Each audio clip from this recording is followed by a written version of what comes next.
حضرت امام مالک رحمۃ اللہ تعالیٰ علیہ نے اپنے شاگرد حضرت امام شافعی رحمۃ اللہ تعالیٰ علیہ کو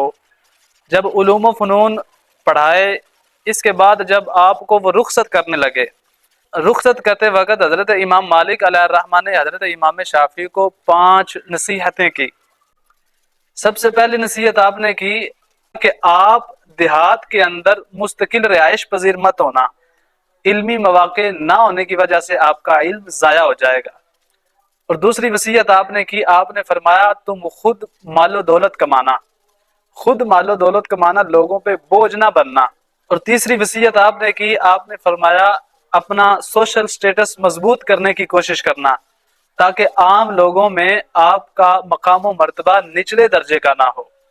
اور چوتھی وصیت آپ نے کی، اور چوتھی نصیحت آپ نے کی، آپ نے فرمایا کہ آپ کسی صاحب مرتبہ اور صاحب حیثیت کے پاس اس وقت جانا جب آپ کا کوئی جان پہچان والا وہاں موجود ہو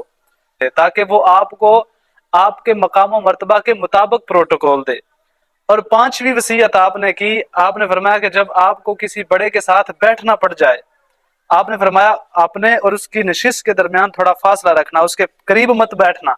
اس لیے کہ ہو سکتا ہے کہ اس کے دل میں آپ سے